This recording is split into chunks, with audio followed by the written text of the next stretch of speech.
Everyone. आज मैं आपके सवाल का जवाब देने वाली हूँ जो आप सभी मुझसे कई दिनों से पूछ रहे हैं कि क्यों मैं क्लास 6 से 9th के एडमिशन टेस्ट के प्रैक्टिस के लिए कोई नई वर्कशीट ही अपलोड नहीं कर रही। जैसा कि आप सभी जानते हैं, मैं अपने चैनल पर क्लास 1 से लेकर 9th तक के एडमिशन टेस्ट की प्रैक्टिस के लिए बहुत सारी वर्कशीट्स और वीडियो शेयर करती हूँ। साथ ही बहुत सारे स्कूल रिलेटेड इन्फॉर्मेशन होती है। लेकिन कई समय से मैंने क्लास 6 से 9 तक के एडमिशन टेस्ट के लिए कोई भी वीडियोस अपलोड नहीं किए हैं। कारण जानते हैं क्या है? वो आप लोग ही हैं। आप एक बात बताइए, अगर कोई सीबीएसई क्लास 10th बोर्ड का एग्जाम दे रहा है थ्रू आउट द कंट्री, जहां जहां भी सीबीएसई के स्कूल्स हैं, उसमें क्लास 10th के बोर्ड एग्जाम में आने वाले सवाल सेम होते हैं, चाहे वो किसी भी शहर में स्कूल हो। अगर वो सीबीएसई का है, क्लास 10th का बोर्ड एग्जाम है, तो टेस्ट पेपर सेम होते हैं। क्लास 10th के बोर्ड एग्जाम की तैयारी के लिए आप महंगे महंगे इंस्टीट्यूट में कई हजारों खर्च करके एडमिशन लेते हैं। आप मुझे बताइए कि जिस भी इंस्टीट्यूट में आप पढ़ रहे हैं या जिससे भी आप ट्यूशन ले रहे हैं, वो क्या आपको exactly same to same question paper देता है जो आपके बोर्ड एग्जाम में आने वाला है? नहीं ना। जबकि question paper through out the country एक जैसे आते हैं। आपके पास और आपके कोचिंग इंस्टीट्यूट के पास पिछले 10 साल के एक्चुअल टेस्ट पेपर भी होते हैं, जिससे ये आइडिया लगाना बहुत ही आसान हो जाता है कि किस तरह से सवाल पूछे जाते हैं और क्या क्या सवाल होंगे। लेकिन कोई भी कोचिंग इंस्टीट्यूट ये नहीं कहता कि ये सारा टेस्ट पेपर जो मैं आपको दे रहा हूं एग्जैक्टली यही आएगा। तो आप सभी स्टूडेंट का मुझसे ये एक्सपेक्ट करना कि जो टेस्ट पेपर मैं शेयर कर रही हूँ एग्जैक्टली सेम टू सेम वही क्वेश्चन आपके एग्जाम में आने वाला है।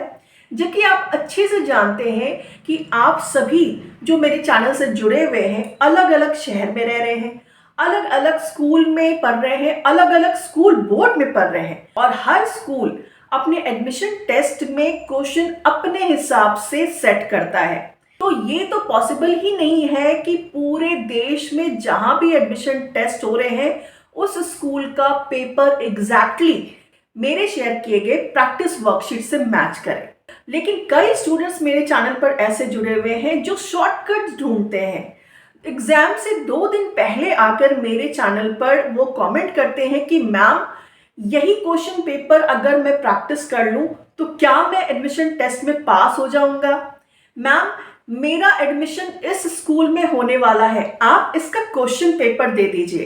कई स्टूडेंट मुझसे व्हाट्सएप पे मैसेज करते हैं, मुझसे वर्कशीट भी लेते हैं, और 1 या 2 वर्कशीट लेने के बाद उसी के क्वेश्चन आंसर्स रट के जाते हैं और ये एक्सपेक्ट करते हैं कि उनका एडमिशन जो भी XYZ स्कूल है उसमें हो जाएगा। तो आप मुझे ये बताइए कि ये क्या पॉसिबल है कि सारे देश के स्कूल में एक ही जैसे एडमिशन टेस्ट पेपर आए? कई स्कूल हैं जैसे नवोदय विद्यालय, केंद्रीय विद्यालय, सैनिक स्कूल, जो सेंट्रल लेवल के गवर्नमेंट स्कूल हैं, थ्रू आउट द कंट्री उनके ब्रांचेस हैं, तो क्वेश्चन पेपर सेम होगा और उनके पिछले साल के क्वेश्चन पेपर भी आपके पास अवेलेबल होंगे। लेकिन ये वो स्कूल है जो ऑल इंडिया लेवल पर एंट्रेंस टेस्ट का आयोजन करते हैं। लेकिन जो अलग अलग शहर में अलग अलग प्राइवेट स्कूल्स हैं, अलग अलग स्कूल बोर्ड के स्कूल्स हैं, कोई भी स्कूल अपना टेस्ट पेपर अपने हिसाब से सेट करता है। लेकिन हाँ, सिलेबस जो सीबीएसई ने या आईसीएसई बोर्ड ने निर्धारित किया है, क्वेश्चन उसी सिलेबस पर बेस्ड होगा। इसके बाहर से क्वेश्चंस नहीं आएंगे। तो मैं जो अपने चैनल पर वर्कशीट्स शेयर करती हूँ वो स्कूल बोर्ड के सिलेबस के आधार पर होता है। मान लीजिए मैं अपने चैनल पर क्लास 8 एडमिशन टेस्ट के लिए प्रैक्टिस टेस्ट पेपर शेयर करती हूँ, तो उसका सिलेबस क्लास 7th जो सीबीएसई बोर्ड ने निर्धारित किया है उसके आधार पर मैं एक प्रैक्टिस के लिए वर्कशीट्स बनाती हूँ। और मैं अपने चैनल पर आपको ये जरूर बताती हूँ कि ये एक प्रैक्टिस टेस्ट पेपर या फिर एक सैंपल टेस्ट पेपर है। अगर आप इसे प्रैक्टिस करते हैं तो आपको आइडिया लगता है कि किस तरह से सवाल पूछे जाते हैं, कितने टाइम फ्रेम के अंदर आपको सवालों को जवाब देना होगा। क्योंकि English, Hindi, maths, SST, science 3 से 4 सब्जेक्ट एडमिशन टेस्ट में आपसे पूछे जाते हैं। उसके लिए 2 से 3 घंटे का टाइम दिया जाता है। उस 1.5 से 2 घंटे में आपको सारे पेपर को सॉल्व करना है और सब में आपको अलग अलग स्कोरिंग मार्क्स भी लाना है। तो अगर आप मेरे वर्कशीट्स को लेते हैं या वीडियोस को देखते हैं तो आपको आइडिया लग जाएगा कि आपका कॉन्सेप्ट क्लियर है कि नहीं। जो क्वेश्चन बेस्ड होते हैं वो सीबीएसई या फिर आईसीएसई बोर्ड के जो कॉमन टॉपिक्स हैं उससे क्वेश्चंस मैं फ्रेम करती हूँ। किसी भी स्कूल का एक्चुअल टेस्ट पेपर शेयर करने के लिए तो किसी को भी परमिशन नहीं है। अगर मैं ऐसा करने लगूंगी तो मेरे ऊपर भी केस हो जाएगा, इसलिए मैं ऐसा नहीं करती हूँ। हाथ जोड़कर आपसे प्रार्थना करती हूँ कि अगर आप मेरे चैनल से जुड़े हैं और मेरे प्रैक्टिस टेस्ट पेपर को ले रहे हैं तो अच्छे से समझिए कि ये प्रैक्टिस के लिए है।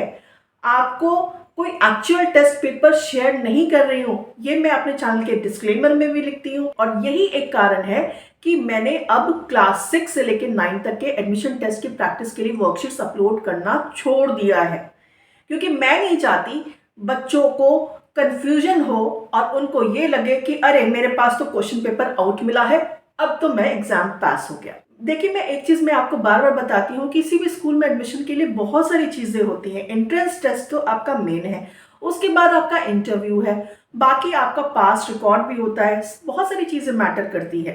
स्कूल में कितनी वैकेंसी है ये भी बहुत मायने रखता है। अगर 10 ही वैकेंसी है और 50 बच्चे एडमिशन टेस्ट दे रहे हैं, सबने एक क्वेश्चन पेपर सॉल्व किया है, तो उसमें से जो टॉप 10 होंगे उन्हीं का तो एडमिशन होगा, बाकी 40 का तो एडमिशन होगा नहीं। तो इसका मतलब ये नहीं है कि वो स्टूडेंट्स काबिल नहीं है। उम्मीद करती हूँ आपको मेरी ये बातें समझ में आई होगी और आप मेरी बातों से कन्विंस्ड होंगे। अगर आप चाहते हैं कि मैं अभी भी क्लास 6 से लेकर 9 तक के एडमिशन टेस्ट के प्रैक्टिस के लिए वीडियोस लेकर आती रहूं तो आप मुझे कमेंट करके बताना। मैं आपके प्रैक्टिस के लिए क्विजेस के रूप में वीडियोस लेकर आती रहूंगी। अच्छे से पढ़ाई करिए, शॉर्टकट कुछ भी नहीं चलेगा, कॉन्सेप्ट बहुत जरूरी है। और स्कूल में भी जो आप पढ़ाई कर रहे हैं अगर समझ के नहीं पढ़ रहे हैं तो आगे भी ये आपको हेल्प करने वाला नहीं है। पढ़ाई अच्छे से करें। प्रैक्टिस के लिए मेरे चैनल पर आप वीडियोस देख सकते हैं। Thank you so much for watching this video. All the best and do well in your studies.